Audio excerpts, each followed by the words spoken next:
Okay, hi everyone, and welcome to this Women in Economics Network webinar, which we are very pleased to be co-hosting with the Economics Society of Australia. My name is Leonora Rees, and it's great to be here chairing this webinar in my role as the WEN National Chair. With the upside of this online technology, we hope that we are reaching out to all corners of Australia at the moment, as we know that we have WEN members in all our states and territories. And we hope that we're going beyond that too, welcoming economists and non-economists who are interested in this issue, including our friends and colleagues across the ocean over in New Zealand, and hopefully in many other locations globally. And although we are gathering virtually today, we do acknowledge and respect the Indigenous custodians of the lands wherever we happen to be in the world. So what a brilliant collection of experts and thinkers we have brought together this evening. You've probably read all their biographies, or you know who they are to begin with. So I'll just say a quick word about each of them. So welcome to Dr. Susie Morrissey from the University of Auckland, whose work on the international comparisons of paid maternity leave, on gender budgeting and on wellbeing are sure to be of interest to our audience members. Honorary Associate Professor Julie Smith at ANU, whose extensive work on the value of breastfeeding has finally been acknowledged by the likes of Nobel Prize winners like Stiglitz and Sen in their recent reports on the shortcomings of GDP measurements. Julie has been working on this issue for years, but of course it's only when the male economists come along and say, we agree there are some shortcomings to GDP, that the topic earns credentials. But Julie's work, long history of work in that space, definitely needs to be applauded. Emma Dawson, a driving force of the Per Capita think tank and a proactive contributor to Australia's evidence-based policy space when it comes to matters of inequality, gender and social justice.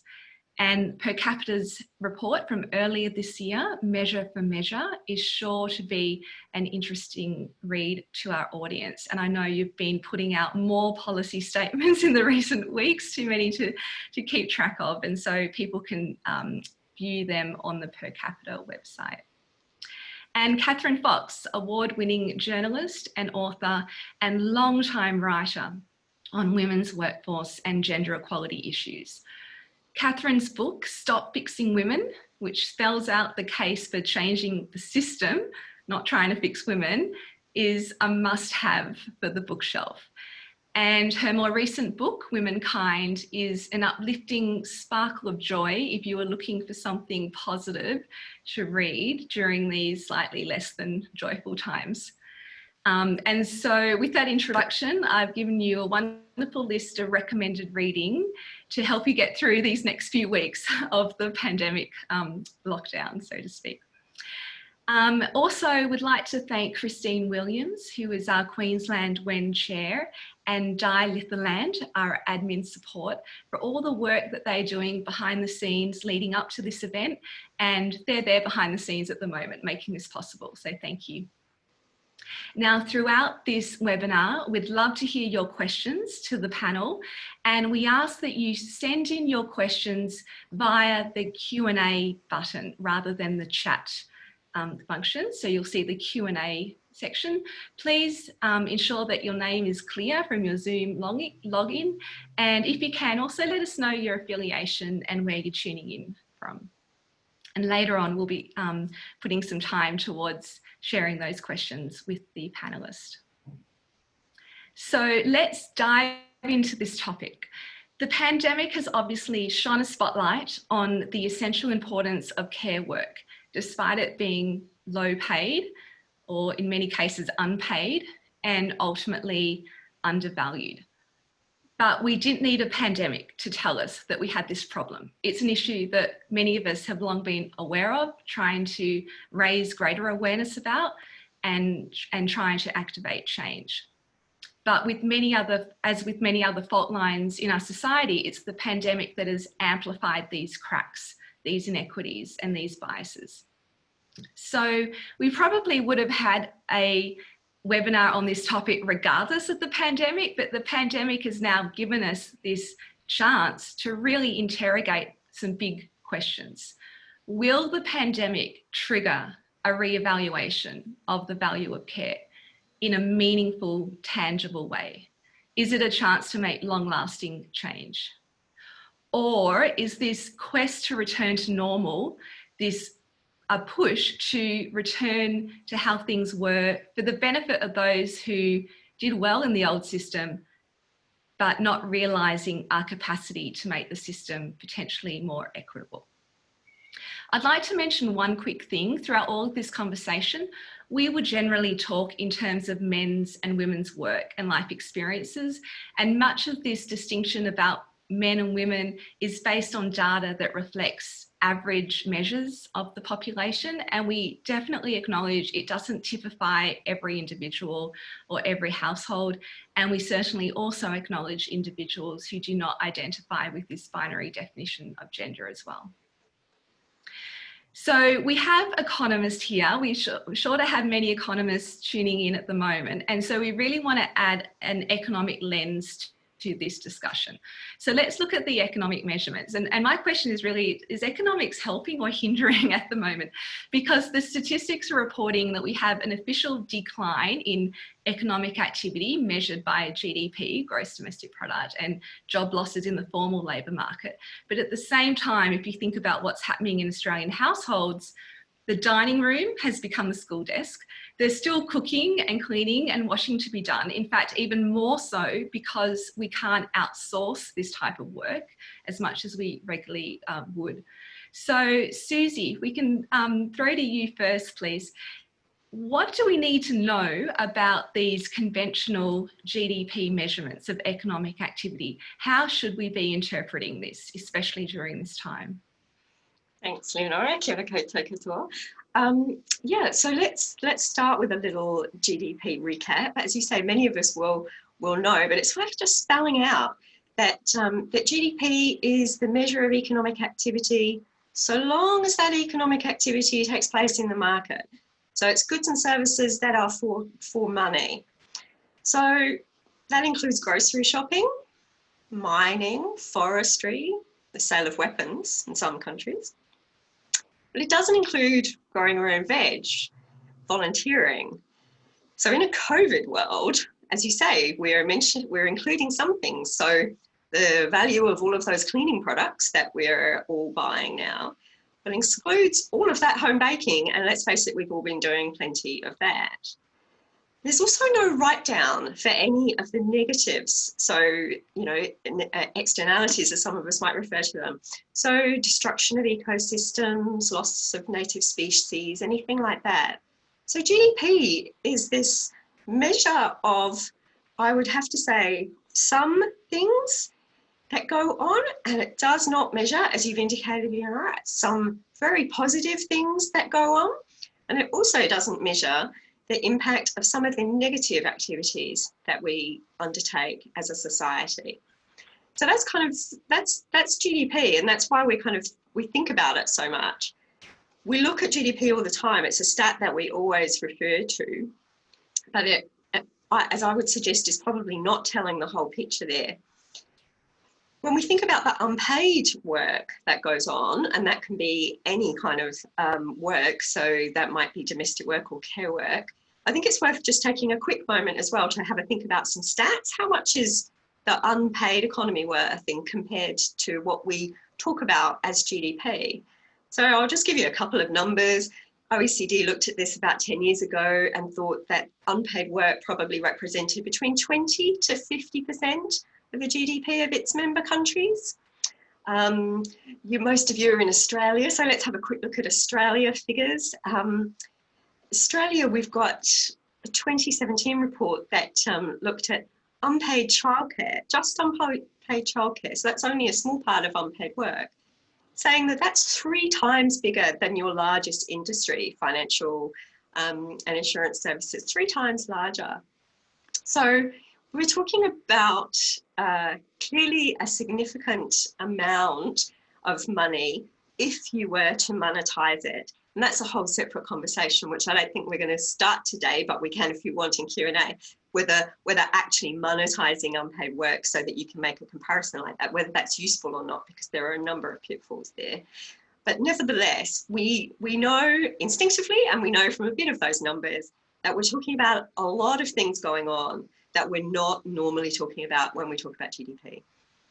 Yeah, so effectively, if you were to include unpaid work, GDP numbers, the decline in GDP wouldn't actually look so bad. Yeah, no, in fact, I'm sure it wouldn't be a decline anymore. Yes. Well, in fact, been a number of economic studies that have shown how the unpaid economy actually provides a buffer in economic downturns. And this has applied over the last century. It also provides a buffer in terms of the inequality of distribution of market incomes. But it's not always been this way. I mean, when they first started measuring the production of countries around 100 years ago, at that time, domestic labour was included, but as a result of discussions between the US and UK statisticians at that time, and I think Timothy Coghlan from Australia was involved as well, it's been shown that that discussion decided to remove unpaid household work from the national production statistics. And so after the Second World War, when they were setting up the institutions for comparison of countries, it was taken out altogether. Scandinavian countries were still including unpaid household production, non-market production in their statistics during the war, but that ended after the war. Julie, can you also fill us in on what steps are being taken to try to measure that volume of unpaid work, including a use of time use surveys? And I think people are really interested to know what is happening in Australia in that domain. Yes, well, we've had a number of time use surveys over the years. The last one was in 2006, and the data from that showed that the Australian non-market household sector is worth between about 42% and about 60% of GDP. And as the Stiglitz-Sen-Fitoussi Commission pointed out, this is quite distorting of policy making, because they're really not able to see and measure shifts in the economy over time, including during short-term cyclical fluctuations. One of the important sets of data that we need for measuring the unpaid economy so that we can impute a value for unpaid work, of course, is time use statistics. So the last time use survey in Australia was in 2006. There was supposed to be a survey in 2012, but the incoming government abandoned it. And we are scheduled to have another time use survey at the end of this year. But of course, it's been quite disrupted by the COVID-19 pandemic. But an example of the extent to which it distorts our thinking is, for example, that the work that I've been doing has ranged across the unpaid sector right through to the epitome of the unpaid care work, which is infant care. But that showed, for example, that in Australia around 40 million or so litres of human milk is made each year, and with a market value of somewhere between $200 and $300 a litre, you're looking at $4 billion worth of milk. Now, by contrast, the commercial milk formula industry based on cow's milk formulas is worth around 300 or 400 million a year. And yet the policy focus is entirely on the production in the market sector compared to the need to invest in paid maternity leave and things like that, maternity care, as we've discovered during COVID. So it really distorts the focus unless you've got a strong set of data behind you to indicate, firstly, the importance of the unpaid economy and to make it visible and to make the scale of it visible.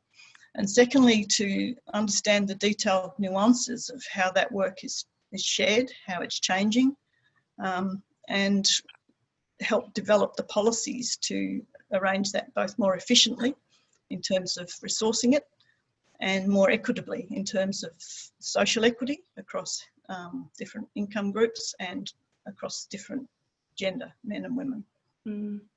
Yeah, so, and if anyone is interested in reading more about that, the work of the wonderful Dame Marilyn Waring is definitely worth a read. Her book, Counting for Nothing, and also Kate Rayworth, her book, Donut Economics, really redefines this unpaid work as being very important for the actual nurturing and replenishment of resources, not just the production of resources, but actually replenishing humans as our resource. And there's also an extension there into how we should be looking after our environment as well.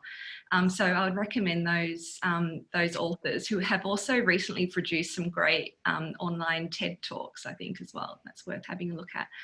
And then, so it does bring us to the question of who is doing the unpaid work, and all the statistics point in terms of a tilt towards women carrying that load, although we really do hope there are households tuning in at the moment where that isn't the case, and it might be more equitable. But I think on the whole, what I'm hearing is anecdotes of, if both a typical Australian household, say we have both mum and dad at home, and it might be dad who gets the home office and mum gets the kitchen desk to do her work, or the ironing board.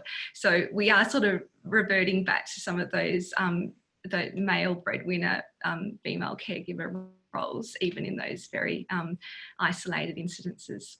So if we turn more to the value of care in the paid economy now. So Emma and Catherine, would love to hear your thoughts on this. In the pandemic, I'm sure we've seen on social media and the news a lot of enthusiastic clapping for the nurses, you know, people coming out banging their pots and pans in the streets of Europe, a reinvigorated appreciation for teachers, for cleaners, for checkout operators, for delivery drivers, frontline workers who are putting their own health and safety at risk. And especially more awareness of how hazardous some of these working conditions are, which presumably is going to only get worse over the years as these biohazards become more of a probability. People might be intrigued to realise that the street graffiti artist Banksy really made headlines when he produced this beautiful work of art that showed a nurse in the role of being as a super action figure for a child, and Superman and Batman were in the bin, but this nurse had been elevated to this role of the action hero, quite deservedly. But if we think about nurses, aged care workers, childcare workers, early childhood educators, mental health workers, social workers, they're all playing this essential role in supporting society to get through this pandemic and to get through everyday life. And there's all this talk about how valuable they are, but they still sit on the lower end of the pay scale. And these workers will say, we don't do it for the money. And it's wonderful that they have that altruistic spirit, but just because you don't do it for the money doesn't mean you shouldn't be paid your worth. So Emma, can we go to you first to ask, is this pandemic going to be enough to prompt this reassessment of care work, and how will that be operationalised? People have seen who are the essential workers in a pandemic, and it is those people on the front lines of our service economy and our care economy. And there is a recognition that they can't work from home. They're needed every day to do the hardest jobs, the jobs that are the most risky to their health and well-being, but also they're underpaid compared to a lot of male-dominated industries. And particularly so in Australia, while the global health workforce is about, health and care workforce is about 70% female, in Australia it's closer to 80%. And we know that that's particularly because of the dominance of women in our country in early childhood education and care, aged care, disability care, but also that we have a higher proportion of women who work in casual and part-time roles in Australia than in comparable OECD nations, because we have a very neo-traditional family model here where we have a male breadwinner and a part-time working mother. And that's stuck in the Australian culture a lot more so than in other countries. So I'm optimistic that people are seeing that and seeing who it is that's on the front lines and the superhero nurses. Will it change? Not unless we make it change. It is all too easy for things to slip back to the way they were before. I was heartened today to see Sharon Burrow, who's the head of the International Labour Organisation, call for increased wages for these frontline workers, specifically for women workers. And I think it is going to have to be something that is driven by organisational change, by the labour movement, and by unions that represent women. Traditionally, the union movement has been much more concerned with pay and conditions for men, and that's because of the traditional organising power of male-dominated industries. A lot of these jobs are very difficult for unions to organise because they work in fragmented small workplaces, and there's definitely a role for organised labour in making that argument. But beyond that, we as women with an interest in the issues, as civil society, as researchers, I think need to build on the work people like Julie have done for many years and keep banging the door on this and saying it's actually a big disruption and a time to reconsider what we value and how we value contributions in society. So I do think it's a moment of clarity for a lot of people that haven't considered this issue before, a lot of men and a lot of women who do say, well, I don't do it for the money, as you say. I don't feel now's the time to ask for more money. But on the other side of this, I do think it needs us all to organise for change. Yes, and I think a useful way for economists to constructively contribute here is to talk about it as an investment. Yes, an investment in our future and our infrastructure.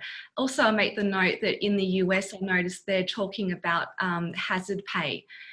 They have a bill at the moment, the HEROES Act, which is to provide a pay premium for frontline workers, which is recognising the danger akin to the hazards that you would encounter if you were a mining worker in a mine.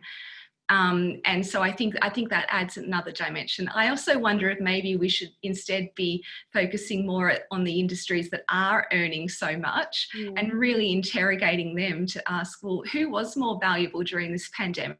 The nurses and checkout operators or the financial advisors? What are they doing that's worth so much money, especially if we've got tight fiscal conditions coming up and low wage growth? The way to rebalance things is to also think about that upper end.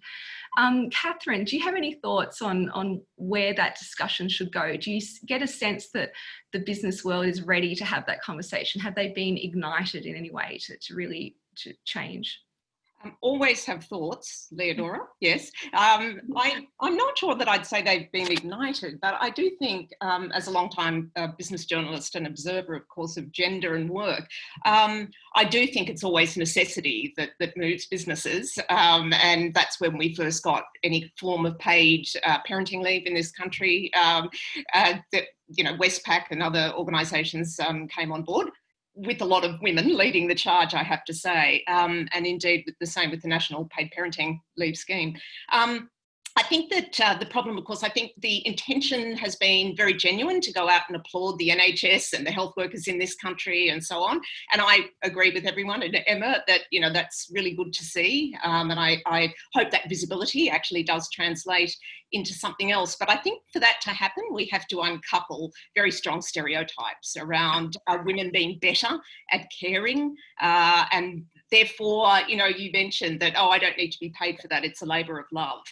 So I think that notion that that women do those things because they're better at them, they don't expect a huge amount of monetary return for it, has to be changed. And I think to change that, workplaces also have to decouple, if you like, the idea that a man is not a carer, is not a parent, doesn't have a role in the household. So we've seen lots of moves over the last probably 2 to 3 years to provide paid parenting leave for men, to encourage them to take it.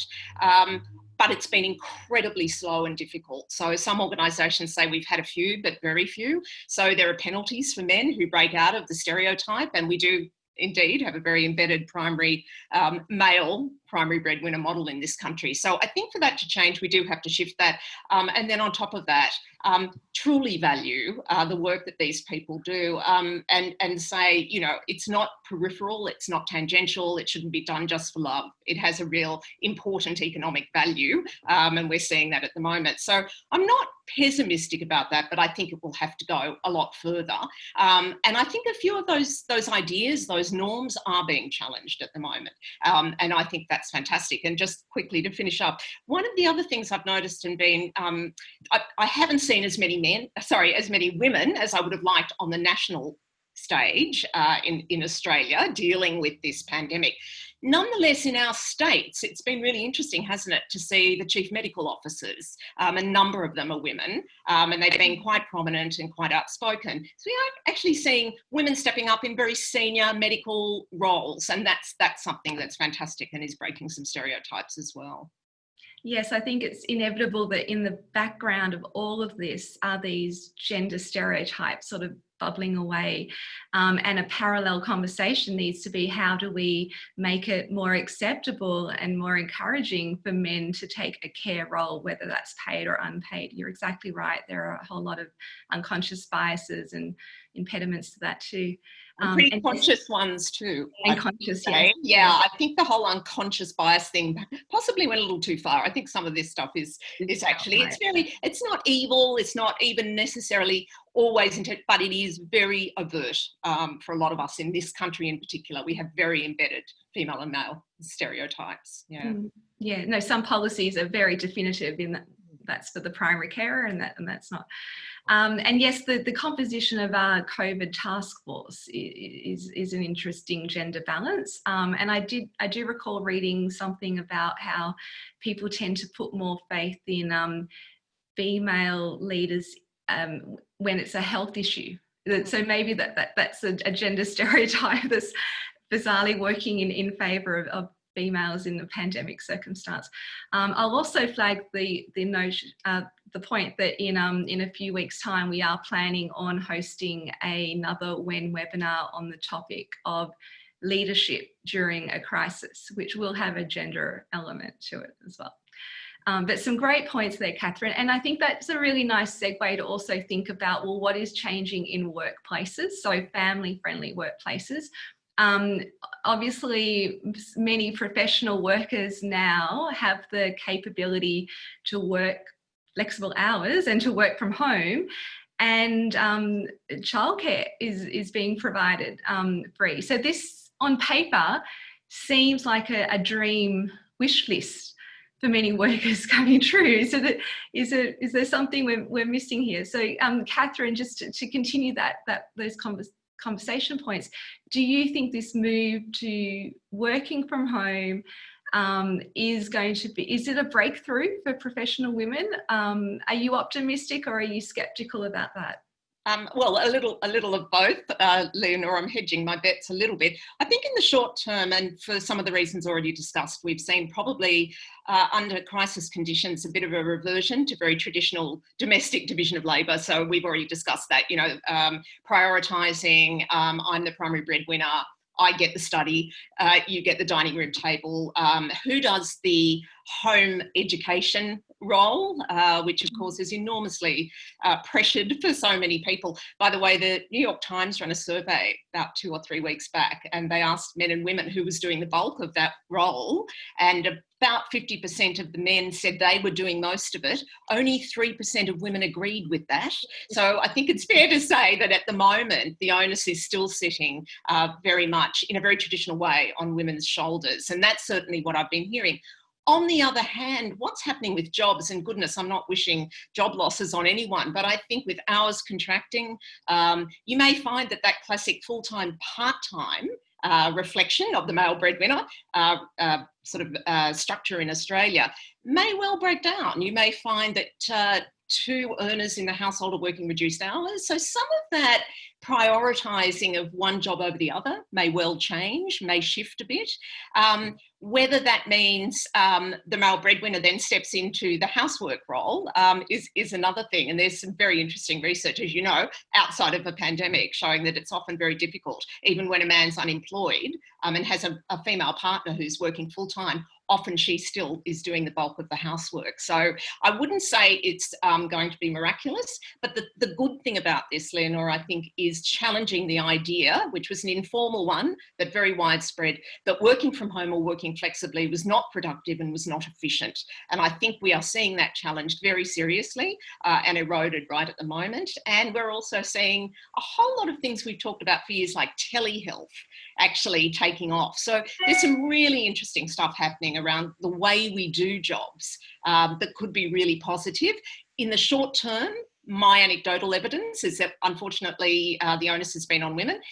I think a little bit further down the track, I think we may see some benefits from seeing this upheaval and a recognition that flexible work can be highly efficient and highly effective. There might well be a recalibration of roles within the household depending on the particular industry that the man happens to be employed in and the industry the female. Yeah, and just quickly also, Leonora, it doesn't have to be all or nothing. I've noticed a lot of with schools back in New South Wales and, you know, some workplaces opening up a bit.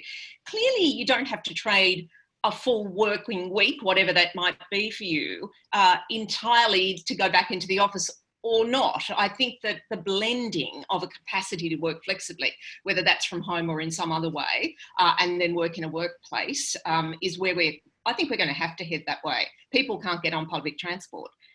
They can't get into lifts. There's a whole lot of actual practical problems at the moment. So I think what we may find is a real blending of different things, which I think is not a bad idea. Basically a more fluid environment where people figure out what works. It might change from week to week or job to job.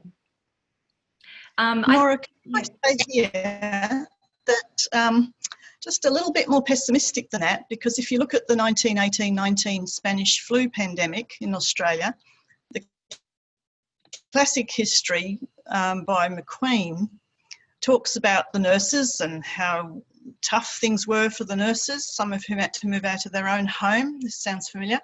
But they also talked about the problems facing wives and mothers, especially in poorer districts where they didn't have baths and coppers. But mothers had to supervise and entertain their children for weeks immediately following the long holidays, at a time when places of amusement were closed, etc. Many were war widows who had husbands overseas, etc.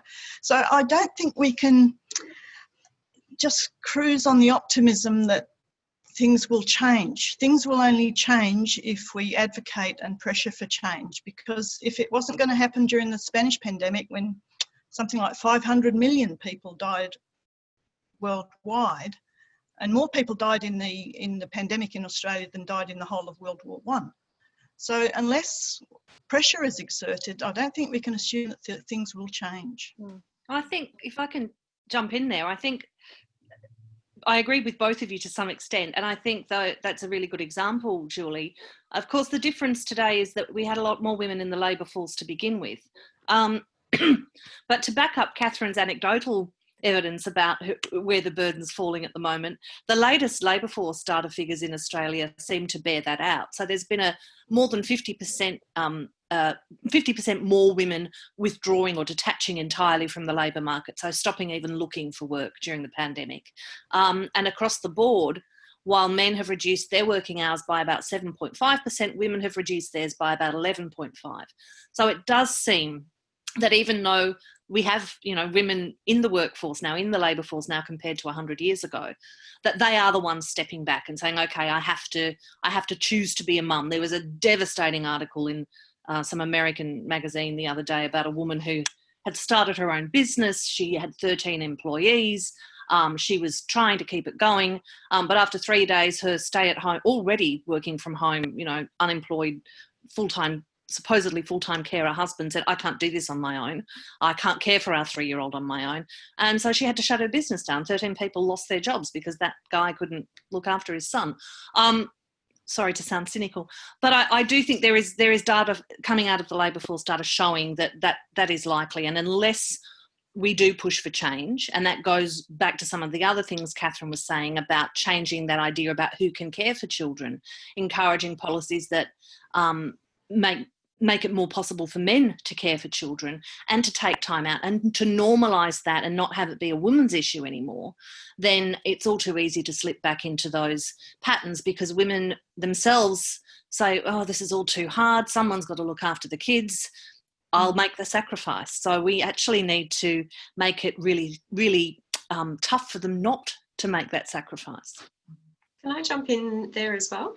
So, I'm going to take it round the corner again, I think. So this home alone idea, and your example, Emma, is perfect for me. I was going to say that a lot of the research in terms of my background in parental leave, where you've had fathers taking leave, lots of the researchers looked at how much of the house have they taken care of as well as the child. And there was a lot of, a lot of the research come back, even from countries that we usually think of as so progressive, the beautiful Nordics, saying that actually they're not picking that up unless they're home alone, to that point. And so it's really only that dedicated period of time to actually learn the craft of the house and caring, that where they really start to make those attitudinal behavioural adjustments. And so I do wonder, as we, become, as you say, as you suggest, nations of perhaps 2.7 workers or 2.8 workers rather than a 1 and a 0.5, whether that leaves people, men, with enough home alone time to actually be making that shift. I'm also quite sceptical. When you've had somebody at home for 6 months on parental leave, they've been able to see things and you've had to do things. I think we all know what it's like when we say, oh, well, maybe I just won't do that this week. I'll do it next week if it's a chore, So I'm also slightly skeptical. And there is a real question for me about what it means for us women to spend much more time at home after, our previous sisters before us have spent an awful lot of time helping us get out. So, yeah, but we'll see what happens. Yeah, I think it's a tough call to think that decades or centuries of this male breadwinner norm can be undone by 3 months of a economic lockdown, but who knows. And also there's another important group who are not in the picture at the moment, that's grandparents who have previously been stepping in. And so I guess if the grandparents aren't there to help, then it is an opportunity to recognise how valuable they are in terms of just being there when on call a lot of the time to step into childcare. And so it does, you would hope that maybe this is an opportunity for, if there are parents who haven't previously contributed to the household and to raising children, this is the chance to change your ways, but it's a big expectation. I'd also like to add maybe another pessimistic note as one of the economists on the panel, in terms of this whole adaptation of working from home. Even if women or any worker enthusiastically takes up that opportunity and so sets up a home office and maybe dials in for meetings or doesn't go into the office at all, I'm concerned that we might see this segmentation between those workers who are at home and those who still can go into the office or choose to go into the office, who probably are predominantly going to be men or the workers who aren't taking responsibility for childcare. In economics, we call it an insider-outsider theory. And I can see it playing out here where the women who are at home and have their reasons for working from home, it's more efficient, are going to be excluded from very important conversations and incidental conversations where they're going to be missing out on important information, and perhaps that could be the one step away from a promotional opportunity or being appointed to a project. So I think it doesn't necessarily mean that we should shy away from embracing working from home, but we really need to think strategically about setting up measures to make sure that communication systems for all workers is very equitable at the same time. Leonora, can I just mention though, I hear you and I agree, the informal mechanics of what goes on in the workplace can be absolutely pivotal to progression. That kind of marginalising of women is already happening, was already happening pre-COVID-19. So I'm not sure, I hear you, but on the other hand, the interesting thing I think is there's a number of organisations that have come out quite recently and said, we want everyone to stay at home. So if that's the case, I think it is different. So I agree, if some people are going back and being seen and investing in those office politics and so on, and currying favour and so on, the dynamics of workplaces, yes, that tilts the balance. But I wonder, I noticed the other day Atlassian, which employs quite a lot of people, have said no one in the office till the end of the year minimum. So, I mean, there are some workplaces that are not going back and have no intention at the moment of doing so. Now, it's a tech company, but I just think there's going to be something interesting happening there. Now, again, I'm not by any means saying this, I'm not the Pollyanna here. Goodness, I'm a journalist. But I do think that there's something that can and could shift around that. And again, if those roles, if the primary breadwinner is no longer the primary breadwinner, everyone's living with enormous fear about losing their jobs. There will be a protection around anyone who is earning in the household. There will have to be. I can actually see the pragmatic side of that changing dynamics. It won't be easy. It won't happen easily at all, but I still think that there could be a bit of momentum behind that. So yes, it will be fits and bursts and it won't be for everyone, but I do think that there's potential for disruption that could actually make a shift in those norms. Yeah, we really don't know. Julie, yes. But can I come back to the point made by Susie about the international comparisons here, and in terms of the changing of very long established norms about what happens? Lynn Craig in Australia has done pivotal work on time use data collection, which is the only way we can get at the empirics of this, really. And what she's shown is that in countries like Scandinavian countries where work is more equally shared, it's substantially associated with shorter working hours. And in Australia, which has one of the most unbalanced gender distribution of unpaid work and care work, we've got the longest paid working hours, even though it sort of roughly ends up balancing out for men and women in total work hours, but we've got this really gendered distinction. And it's almost like, the point she makes is that it's almost like you need to have a certain amount of free time from paid work in the household for that gender norm to be disturbed. Now, she's just run a sort of very short, quick survey during the COVID-19 pandemic because we can't get the national time use, the ABS time use survey running in time. And what that survey's shown is that things are pretty much, she's got around over 2,000 respondents so far. And what that's showing is that unpaid work hours have increased by around 6 hours, care work. Women are doing 4 of that. Housework increased by an hour or so. Women are doing an hour and a bit. Men are doing around half an hour. And yet the unpaid work has declined by half an hour, roughly similarly for both of them, not a great deal of difference. So it's really going to take something more than the tumultuous times we're going through to change things. I think it's a really good point, Julie. And I think the point about the long hours in the paid labour force is a huge part of the problem. And having been being looked at this now for a few years, I cannot find a policy that would do more to redistribute the proportion of unpaid labour and care work more fairly between men and women than a reduction in the standard full-time working week. And so this is something I'm advocating for quite strongly, and I'm often told it's quite a radical idea. But of course, in the past, we have negotiated reductions in working hours. We invented the weekend and the 8-hour day. So one of the things that's been shown when 4-day work weeks have been trialled in different parts of the world is that it does lead to marked, not a complete rebalancing, but to a marked shift in the amount of unpaid work and care that men will take on, because they do have that extra time to do it. So they're not having to sacrifice another part of their life. They're not having to sacrifice any leisure, for example. So I do think that looking at how we distribute the hours of paid work in the labour force, particularly at a time when we've now got 1 in 5 people underutilised in the Australian labour force on the latest statistics. So underemployment and unemployment together is now 19.7%. So 1 in 5 people are looking for more hours.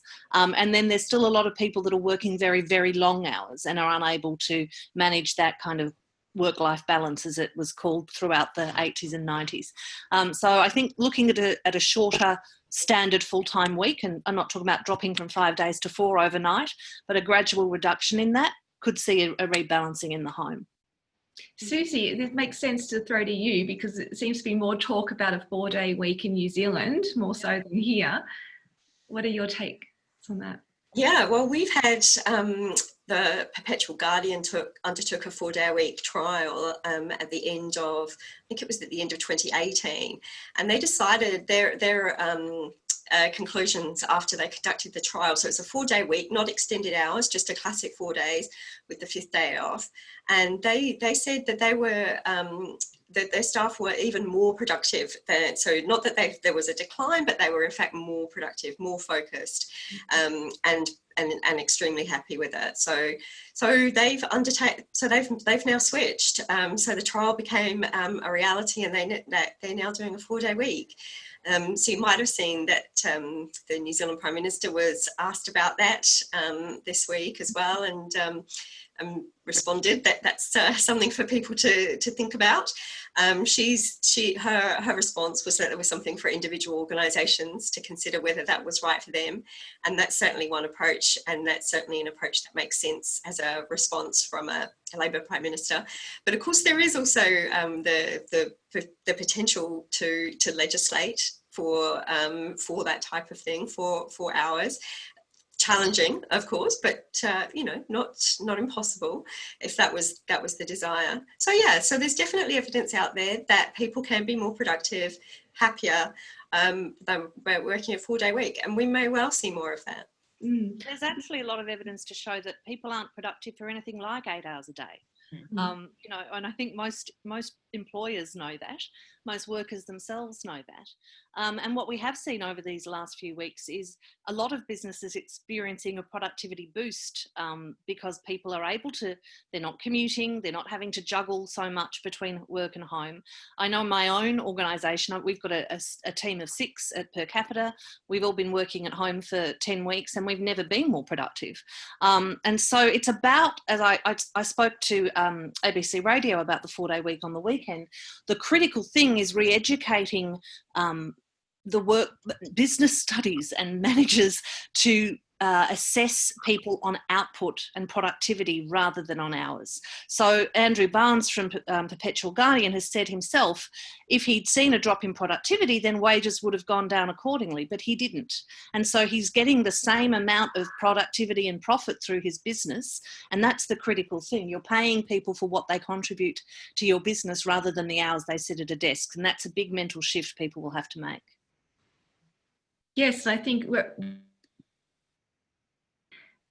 experience any productivity gain possible, in the future. So if there is evidence that working fewer days actually makes you more efficient, I think there's a good economic argument there as well as a wellbeing argument. I think we need to get to childcare as part of this discussion, but I think that is a natural extension of this conversation to think about. We've had this taste of free childcare, and it was only ever put in as a temporary measure, and the Education Minister said it wasn't designed to last forever, and it's not sustainable.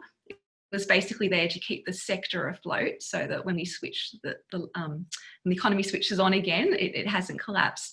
But there's been such a reaction from parents, and before the pandemic, there was such an interrogation of the way that childcare is set up to begin with, the faults in the system, and the fact that the childcare subsidy and the means-tested nature of the subsidies and taxes that tax benefits that households receive, it actually is a deterrent for women to increase their hours up to 4 or 5 days a week, because it effectively costs more to send your child to childcare for 5 days a week. It just makes sense to work fewer hours, which then cuts into females' earning capacity and economic independence and workforce presence.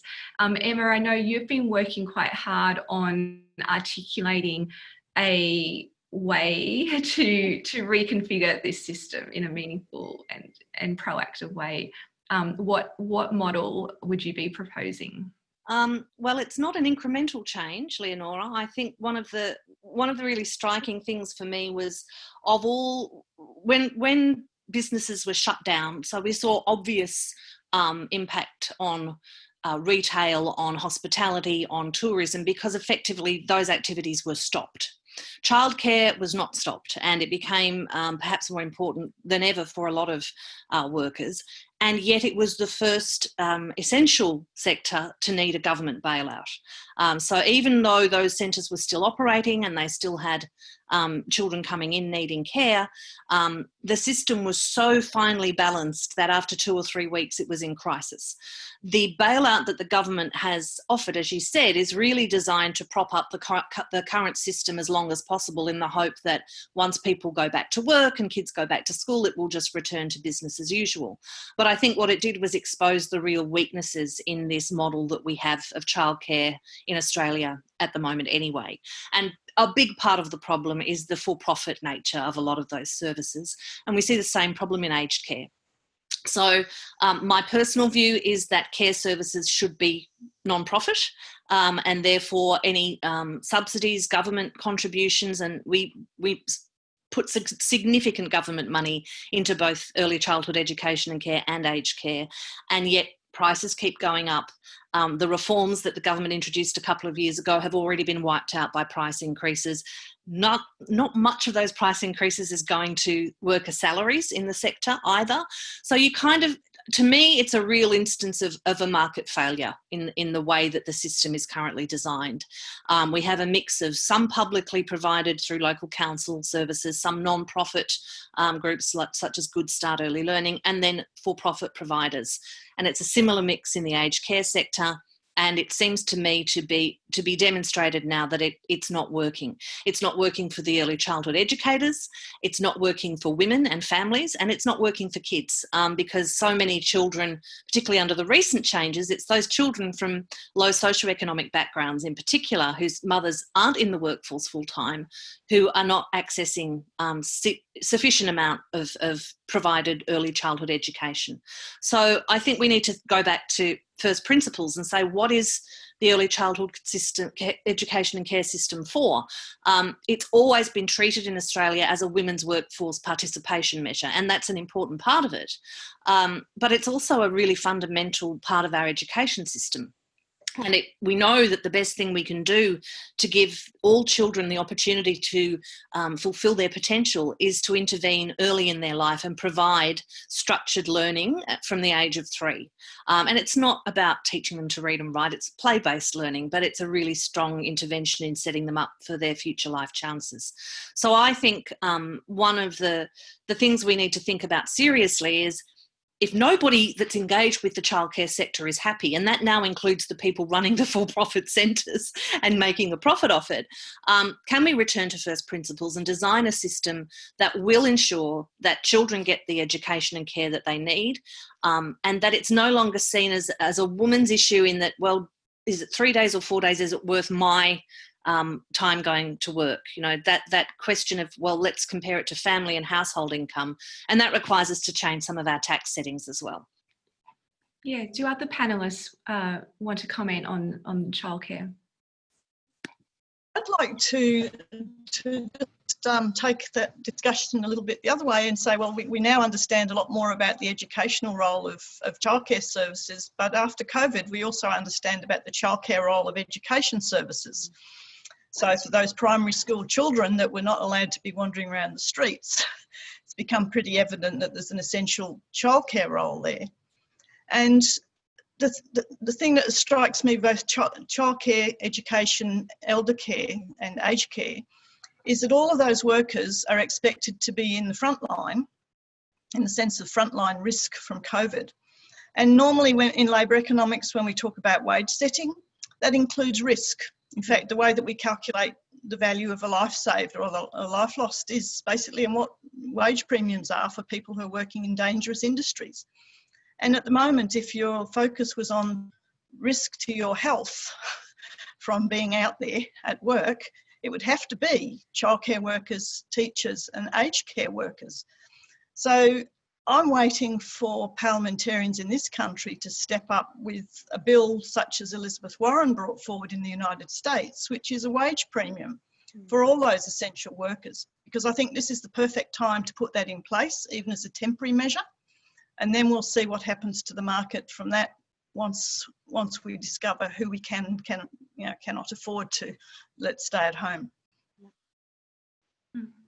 I also hope it doesn't deter new graduates from entering these essential professions as well, but they do realise how important it is. But if it does increase the financial remuneration they receive, hopefully that would be a draw card if that's one of the factors they're taking into consideration. Catherine, did you wanted to? Oh, I was actually going to ask you a question, Leonora. I mean, do you think, someone suggested to me recently that they thought the conversation at least had shifted a bit on childcare, because it has been seen as very much a women's issue, something that is, even though of course clearly it impacts families and it's a family expense, but been shouting into the wind about that for a few decades. But I just wondered if you think that there has at least been a bit of a shift around the conversation and recognition that childcare is an absolutely crucial economic lever. I mean, it's something that is key to women and to parents actually participating in the workforce. And I wonder if we finally see just a tiny bit of a shift towards bringing that further into the mainstream discussion. I think people are in one of two camps. They already knew it was important and they haven't changed, or they were blind to it. And I'm really not sure if, like you said before, if the incentive is there to change. For a start, where does that funding come from? It has to come from an acknowledgement that this is an investment on the part of the whole of society. Like you said, Emma and Julie, that it is a public good. Even the word public externality, I always struggle with the term externality because it sounds like it's this residual that's off to the side. The same with environmental externalities, when really it's just as important as the private return. Probably even more important than the private return. It's this public return because it's so widespread, and maybe there just aren't enough economists working on this issue and calibrating the public return to these investments, because they're off studying something else that takes their fancy, and they're not focusing on the infrastructure at the core and the beginning of human life, and environmentally as well, I guess. But it's I think there is capacity to really pin down the value of this investment over an individual's lifespan, as well as the ripple effects throughout society. But maybe we're guilty as a profession of not doing that. And I think the union, from what I can tell, every time they've had an industrial relations case, they have strived to put forward that case of the value somewhere in their case. And I just don't know if it works in that IR tribunal system anymore. And we need to think out the box. Do we talk about using the tax system, for instance, to change the net take-home pay of these workers? Do we look at reimbursement of student loans? We really need to think outside of the box here, because the traditional mechanisms haven't worked. So maybe that's the window or the avenue we need to go down at the moment, Catherine, I would say. But I mean, if we could have a full inquiry into the system the same way that the PC had its inquiry into the aged care sector and declared it to be broken, and reconfigured, and an inquiry into the disability care and set up the NDIS. That's expensive. It would need full consultation, but I think it just ultimately takes willpower from the politicians at the top. So if you tick all those boxes, I hope we would progress. And I do think we do have international models to refer to and to learn from. It's not like nobody's not doing this successfully somewhere in the world. Susie, you might. Yeah, I was thinking, I've been thinking about the UK research. So this isn't a practical implementation in the UK. They have their own considerations to think about as well as we do. But our sisters at the Women's Budget Group out of the UK, they've been putting out some really interesting modelling work on what we might call social infrastructure investment. So you were talking about infrastructure investment, and we might, some of those economists might want to have a think about the infrastructure. When we say that word, we tend to usually think about physical infrastructure in the same way that we're usually thinking about women when we say gender. But actually, of course, there's social infrastructure as well as what we would call physical infrastructure, and that investment in education, in childcare, in healthcare, all the things that Emma is talking about as, you know, what if these weren't for profits? What if there was government investment into these things? Now, admittedly, this isn't all from empirical research, sad to say, because that hasn't happened, but certainly, you know, some of the modelling work that has been undertaken suggests that you'd be getting equally as high as a return from that kind of investment as from physical infrastructure investment. And that raises some interesting points about the female intensity of some industries compared to others. And I wrote something recently called Women Are Not Babysitters for the Economy, where I advocated that rather than thinking about boats and planes and all the other things, that roads and things that the current planners are wanting to build, we should be thinking about smaller scale community centres, birthing centres. As we've discovered, women have been essentially shut out of some maternity care during the crisis. So we really need to change our way of thinking, not just about the sort of infrastructure that's needed in society, but also the location of it, so that we're travelling shorter distances to access it and so on. We've had a huge centralisation and mass aggregation of facilities, but we really need to be thinking about decentralising that both on human and on environmental grounds. I think it's a really good point, Julie, and I loved your article because as we turn to how we, rebuild our economy on the other side of this immediate crisis, there will be, I think, a debate about what government stimulus is going to be needed, because the spending so far hasn't been stimulus spending; it's been support spending for the economy. So I think if we can have a conversation about stimulus spending that includes the care economy, that includes the foundational economy and applies a gender lens, so that we're not just talking about building more roads and building fast trains and blocks of community facility, big community facilities. All of those things are very important, but also investing in people and investing in the care economy and investing in not just the physical infrastructure, but the human resources that drive those jobs, those service jobs, those care jobs make up one of the biggest parts of our economy, and yet it's always overlooked when we come to talk about industry policy or infrastructure investment. That always tends to be focused on the high tech, the big build, the male-dominated industries, and there's a really strong understanding of $1 here, if we dollar investment there means $1.50 on the other side. But there's some work, as Susie said, coming out of the UK and also Germany, that shows that actually investment in the care economy has even higher returns, not just for broader economic growth, but for security of work for people, as a lot of them are jobs that can't be automated, for example. So we do need to apply that gender lens to that thinking as well. It might also open up another conversation about the role of government in this space. So the government obviously plays an important role in a lot of other infrastructure. Why are we so afraid of it entering this space? I can think of government infrastructure like a big submarine that's sitting around somewhere. I'm not sure how useful that was during the pandemic, whereas the childcare workers and community facilities and mental health workers definitely were essential for saving lives. And no disrespect to people in that field, but it's all about a cost-benefit return calculation, and childcare and those other care industries need to be on that same page. I'm going to check out questions, but Julie, please go ahead. I was going to say it's interesting to reflect on the fact that in 1923, the Australian statistician did a calculation of the value of human capital in Australia and showed that it far exceeded the value of the physical investment capital in Australia, the buildings, the factories. And at that time, that was something that was worthy of the attention of the statistician. In around 2001, the Australian Bureau of Statistics did a similar study in Australia and was actually leading the world in that sort of work. And then all of a sudden it was stopped. Well, it's time to learn from history as well, isn't it? I'm scrolling through the questions here. We have some great questions coming in. So I'm going to just open these up for the panelists to chime in if they think this is a topic that they would like to comment on. This is from Marit Cragg. You were discussing how to stimulate economic growth after the pandemic. How do you suggest that we might steer the policy debate towards the care industry rather than or in addition to infrastructure? So it's a continuation. How do you intercept that policy debate?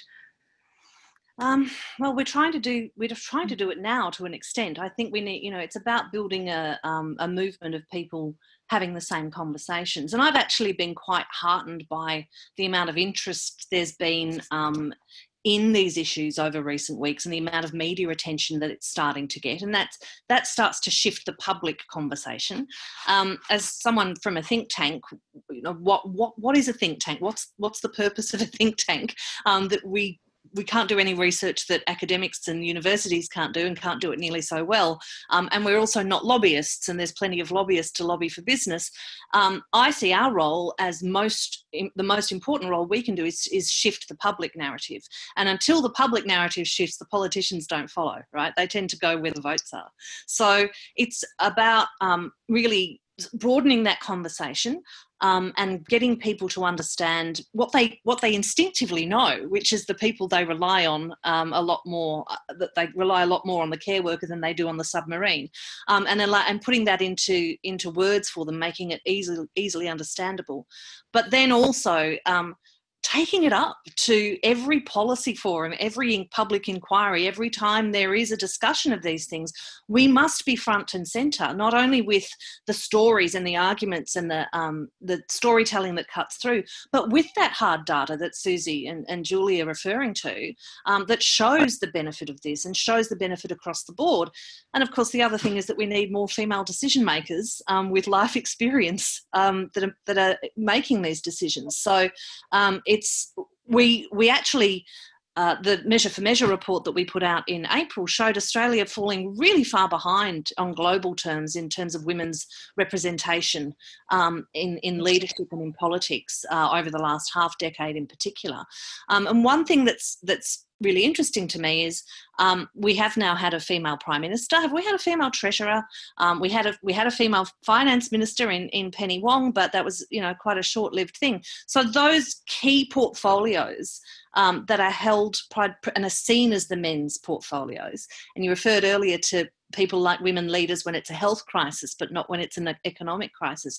We've just got to bash the doors down and get in there. Really, it's sorry to sound colloquial, but it's the only way. Obvious at the moment, isn't it? Too, and it is really disturbing. I mean, these vast amounts of money are being poured into the economy. We've got so much going on, and there just aren't enough women around the table, and I think that's really distressing. And just on that, I have spoken to just interviewing for stories and so on, but spoken to a number of very senior women in the business sector, so on boards and so on, who are really concerned about this and doing what they can as well to raise the profile of these issues and to get those voices heard in some of these forums. But I think that is a really disturbing trend. And actually, if you look around the world, just not a lot of women. I know we've had the articles about the countries doing better at the moment are run by women. I'm a little bit, I don't always like those kinds of things. I think they end up in relying on stereotypes and taking us into cul-de-sacs. But I'd be much happier if we just had a better representation of women in some of these critical groups. And I think it's a terrible shame, because I think there's that sense that, look, come on, this is really serious. This is really serious. We need the men, the women can kind of go back further down the agenda. And I think that's very distressing and disturbing. I think we all joked about it when the Prime Minister announced the changes for hairdressers, that they could open, but only for 30 minutes. And we all knew there was no women in the room when they made that decision. When they made that decision. That's a trivial point, but it illustrates the problem. It absolutely did. And also with the childcare, with the bail up to the childcare, there were reports almost immediately that some of that was actually really quite poorly designed. So childcare centres were actually closing, even though there was that relief coming in. So I think you're absolutely right. We need a real change around that. Can I say I've done bring in the quite a bit academics. recently in emergencies, and the argument about the absence of women from decision making, it's actually it affects the effectiveness of the response, because the situation that women are faced in an emergency, quite different, often with children in tow and so on, is quite different from that of men for lots of reasons. But it's also that research on emergency outcomes also shows the immense burden that this places on men.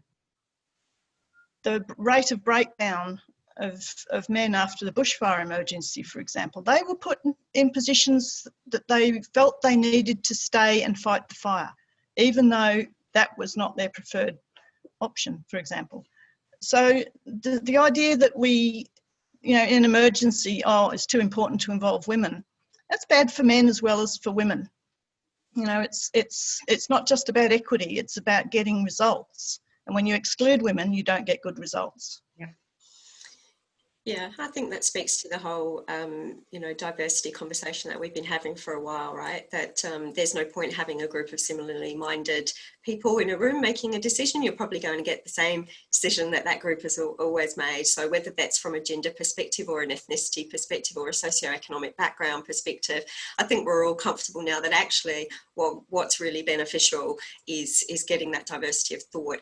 And that's also, of course, for the individuals in the society, that's also representation, right? That's also seeing themselves represented in that place. And I think that's really important. So I think we've all got a role to play. As a researcher, I've got to keep putting out research. As journalists, have got to start, and think tanks have got to put out these pieces and articles for us to continue. If you know someone who's thinking about running for office, support them. I think there are various roles here that we can all play at an individual level, and I think we really need to do that. And then at a societal level, in terms of those policies that will really make those change for people, again, that's about asking questions. My country's got a general election this year, so I'd be encouraging people to be asking the questions about how they see their actions going forward. What do they think they need to be doing, and pushing in certain directions? I'm not sure when yours is, but even at a local level, I think that's important. So there's that. But I think, yes, as overall policies, imagine if childcare was provided and that was not something that anyone needed to think about. I think the people that would help the most, in fact, is our sisters who are learning or on minimum wage, who aren't these professional, lucky people like many of us that are able to work from home. So the provision of free childcare on an ongoing basis would really allow, people at all points in the labour force to participate to the extent that they wanted to do, and of course free us up to do other things as well.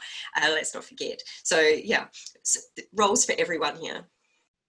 Yeah, that's a very comprehensive answer, Susie. It actually answers a question that Mary Kavar has also asked here.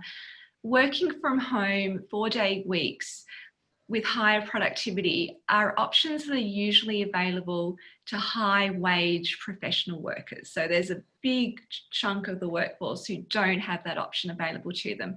And Mary gives some examples, some people who are in more face-to-face services, like retail, personal services. So how does the efficiencies or the benefits of working from home or 4-day weeks, they're left out of this picture? How do we reconcile that? Yeah, I think that's a really good point, and something I'm very alive to. When I spoke earlier about, you measure on productivity, particularly for jobs like retail and care, productivity is intrinsically linked to hours. So it's the amount of care that someone needs, the amount of hours that are needed for nursing or for teaching or for retail.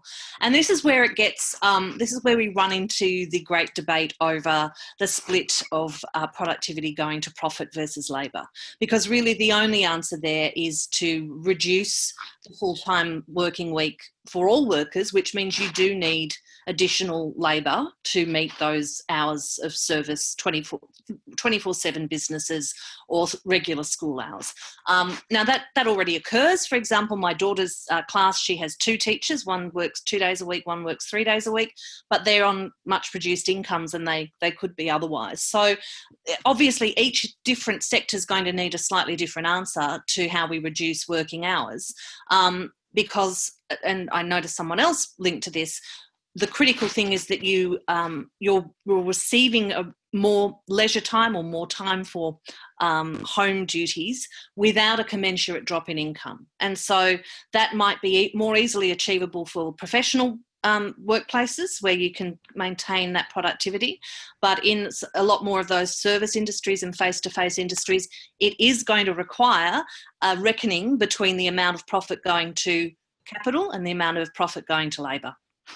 Another potential there is to invest more heavily in the technology so that worker per hour is actually more productive. So they're working 4 days a week, but bringing in more revenue or profits because you have combined them with technology. If we look at the technological advancements in health, in education, even in retail over the last couple of decades, that's already happened. Those workers are already a lot more productive than their mothers and their grandmothers were, but they haven't received as much of the benefit of that. Most of the benefit of that, the vast proportion of the benefit of that has gone to increase profits for shareholders. So it's really about saying, if we're 10 times or 8 times more productive as a nurse, as a care worker, as a teacher than we were 20 years ago, why are we still working 5 days a week and we haven't had anything like 8 times the increase in salary? So it is very much about recognising that a lot of that productivity gain has already occurred and we're not seeing the benefit. It's 90 years since Keynes predicted we'd be working 15 hours a week by now, but we're all working more than we were. Julie? Some of it's also about the model of care.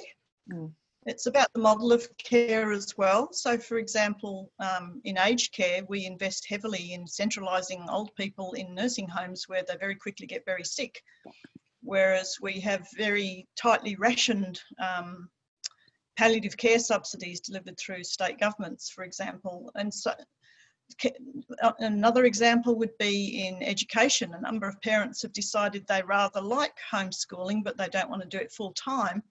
And in some states, they actually have arrangements where you can school or educate your child at home, but within the school system and with support from infrastructure from the formal education system.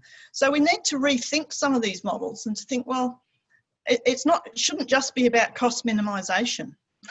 It should also be about delivering the best quality care. So the best quality palliative care actually might be delivered by paying an appropriate allowance or appropriate programs at the local level that would actually get more of those workers working out in communities rather than concentrated in what are these days very dangerous places to be working.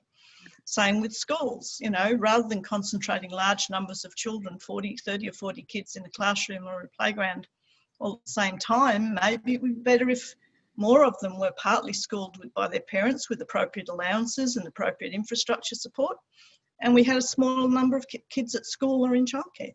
So we've got to think a bit more, more innovatively in terms of the models of which we do things and be productive.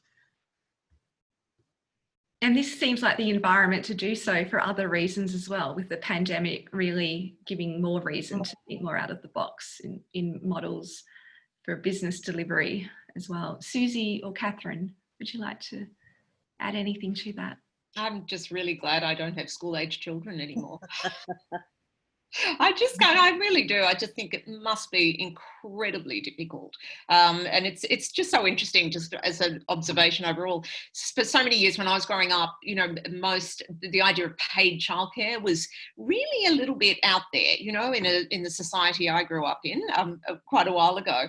So interesting that we went with the market system. So, childcare was, yes, not as accessible and as affordable as it should be. Now that that's not there, and you know, for the time being, it is so interesting to see. It does feel a bit like going backwards, doesn't it? You know, taking back that sort of paid labour and bringing it back into the household. So completely understand what Julie's saying. Different models, yes, appropriately supported, but it is interesting, isn't it, to think, if we think back to my childhood anyway, it would be going back to something actually quite similar.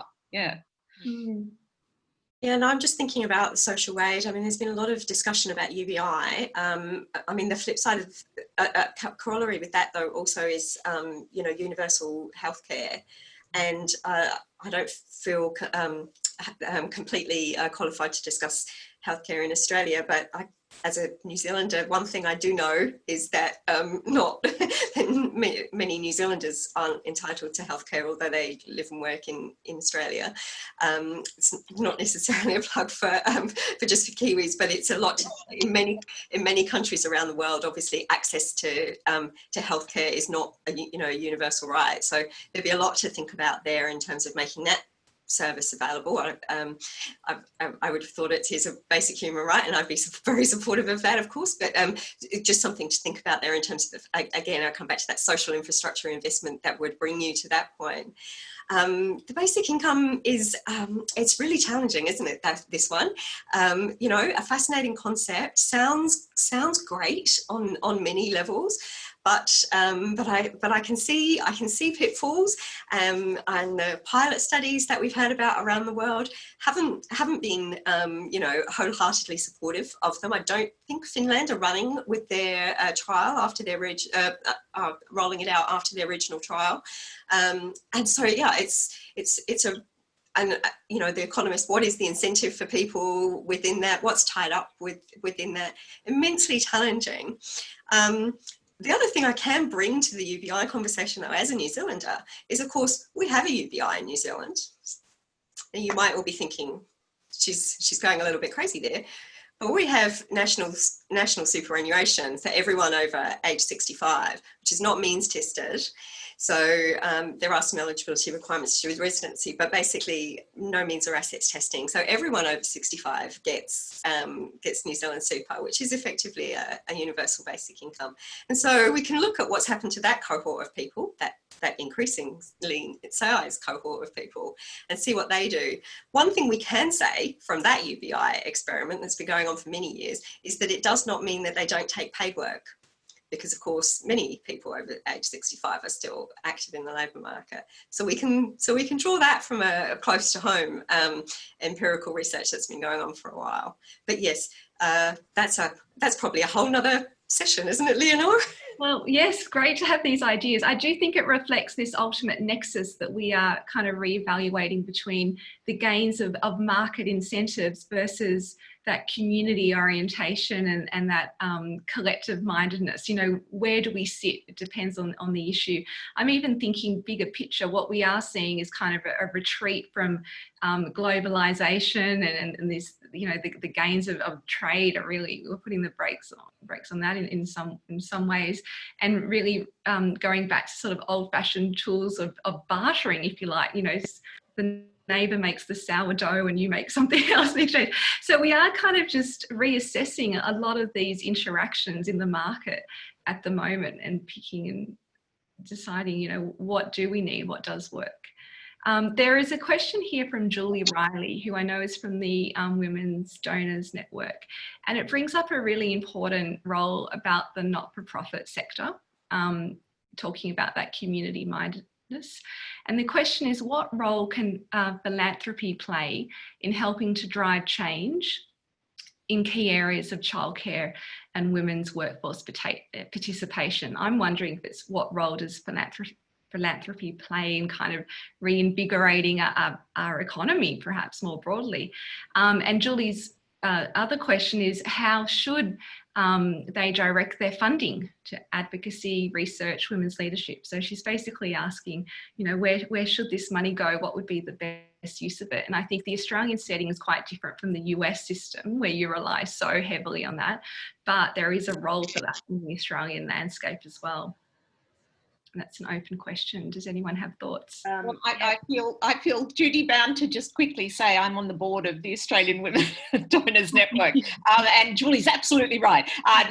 But of course we exist to encourage donors, grant makers, and philanthropists to apply a gender lens to what they do. It's incredibly important. It's about the effectiveness of what they do, and at all levels.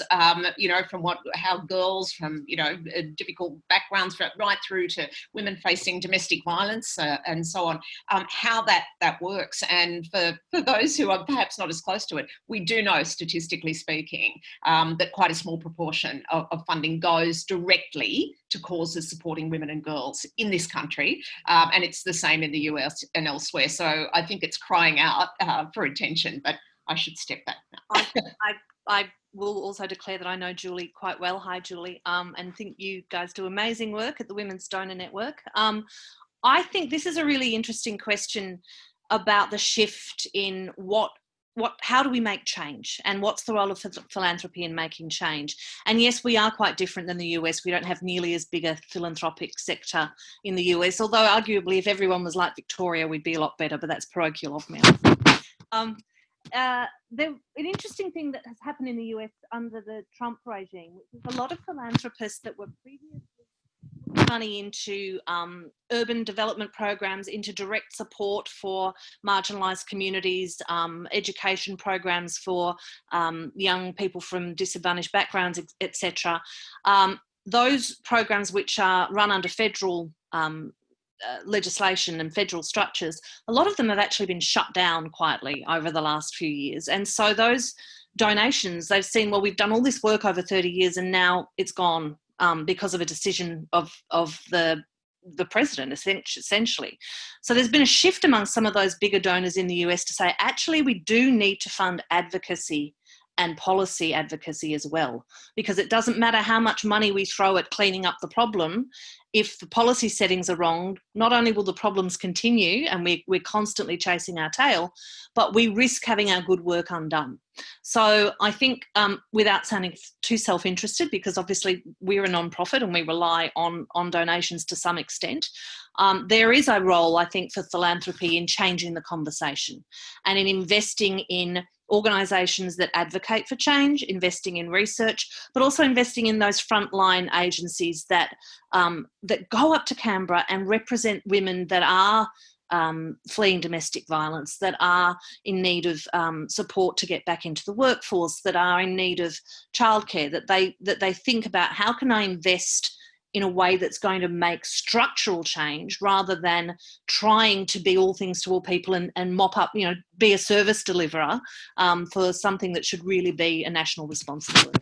Thank you. I'm so sorry we're running out of time. Thank you for those answers. We have some amazingly insightful questions coming up on women's access to super, on gender responsive budgeting. I just think we need to schedule another webinar in a few weeks, sorry. So that's the way we're going to deal with that. So I hope you'll join us.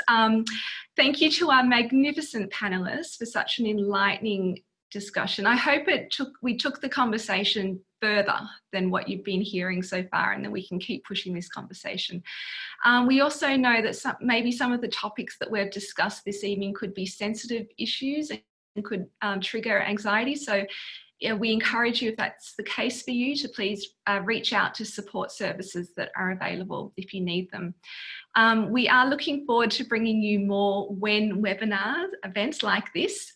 Coming up, we have some events planned on the effect of the COVID pandemic on children and health, financial literacy, and as I mentioned before, on leadership during times of crisis. What can we learn?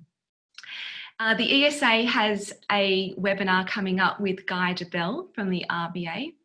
If you are on social media, please make sure that you're following Wen on Facebook, Twitter, LinkedIn. We've got it all covered. There's news articles, latest research, job opportunities, and upcoming events. And we thank you for supporting Wen, and we hope that you'll be able to continue your membership or join up if you can.